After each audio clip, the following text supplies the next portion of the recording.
Price the Lord, hallelujah. പ്രിയ സഹോദരങ്ങൾ, ആദ്യമേ തന്നെ ഒരു പ്രാർത്ഥന റിക്വസ്റ്റാണ് കേട്ടോ. എൻ്റെ കസിൻ ബ്രദർ ജെയിൻ താണിക്കലച്ചൻ, ഞങ്ങൾ 2007 തിരുപ്പട്ടം സ്വീകരിച്ചവരാണ്. അപ്പച്ചൻ്റെ ചേച്ചിയുടെ മകനാണ് ജെയിനച്ചൻ. ജെയിനച്ചൻ്റെ അമ്മ, അതായത് എൻ്റെ ആൻറ്റി, ശനിയാഴ്ച വൈകിട്ട് മരിച്ചു. അപ്പോൾ മകൻ വരാൻ വേണ്ടിയിട്ട് വെയിറ്റ് ചെയ്യായിരുന്നു. ഇന്ന് രാവിലെ 10 മണിക്ക് Karamukku Saint John the Baptist ദേവാലയത്തിലാണ് മൃതസംസ്കാര ശുശ്രൂഷ. നിങ്ങളെ പ്രാർത്ഥനയ്ക്ക് നിങ്ങളെ പ്രത്യേകമായിട്ട് ഓർക്കുകയാണ്. പ്രത്യേകിച്ച് ജെയിനച്ചൻ്റെയൊക്കെ ജീവിതത്തിൽ പൗരോഹിത്യത്തിലേക്കുള്ള വിളിയിലൊക്കെ ഈ അമ്മയുടെ ഒരുപാട് കണ്ണുനീരും പ്രാർത്ഥനയും ഒക്കെ ജെയിനച്ചന് വേണ്ടി മാത്രമല്ല, എനിക്ക് വേണ്ടിയും ആൻറ്റി ഒരുപാട് ത്യാഗങ്ങൾ. അങ്ങനെ കുറേ നാളുകളായിട്ട് ആൻറ്റി കിടപ്പിലായിരുന്നു.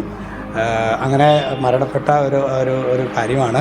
ഞങ്ങൾ പ്രത്യേകമായിട്ട് ആൻറ്റിയുടെ ആത്മശാന്തിക്ക് വേണ്ടി ഞാനൊക്കെ പൗരോഹിത്യത്തിൽ ശുശ്രൂഷ ചെയ്യുമ്പോൾ തീർച്ചയായിട്ടും ആൻറ്റിയുടെ പുണ്യങ്ങളും സുഹൃത്തുക്കളൊക്കെ അതിൻ്റെ പുറകിലുണ്ട് എന്നുള്ളത് നന്ദിയോടെ ഓർക്കുകയാണ്.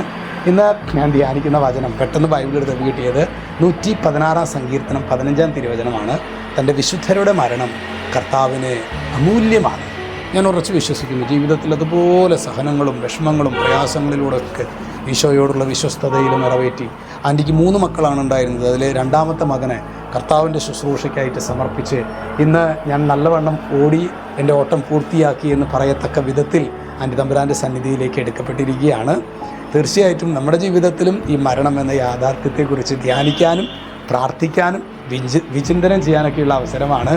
ഞാനിപ്പോഴും ഓർക്കുകയാണ്, കഴിഞ്ഞ ദിവസം ഒരു യുവാവ് അവൻ വന്ന് പറഞ്ഞത്, വെച്ചാൽ എനിക്ക് ഇന്നൊരു തഴക്കദോഷത്തിൻ്റെ മേഖലയുണ്ട്, എനിക്ക് എങ്ങനെ രക്ഷപ്പെടാൻ പറ്റും? ഞാൻ പറഞ്ഞു, നീ കൂടെ തന്നെ മരണത്തെക്കുറിച്ച് ചിന്തിക്കുക. നമ്മുടെ വാൽപ്പാറയിലൊക്കെ ഉണ്ടായ അപകടത്തെക്കുറിച്ചൊക്കെ നിങ്ങൾ അറിയാമല്ലോ അല്ലേ? എപ്പോൾ വേണമെങ്കിൽ സംഭവിക്കാവുന്നതല്ലേ സഹോദരങ്ങളെ?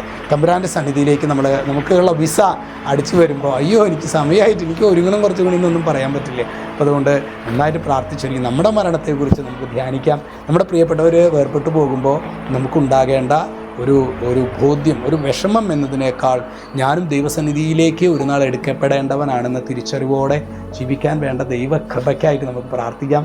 ഈശോ നമ്മെല്ലാവരെയും സമൃദ്ധമായിട്ട് അനുഗ്രഹിക്കട്ടെ. രക്ഷിതാവായ യേശു ക്രിസ്തുവിൻ്റെ നാമത്തിൽ അനുഗ്രഹിക്കുന്നു, ഇപ്പോഴും എന്നേക്കും. ആമേൻ.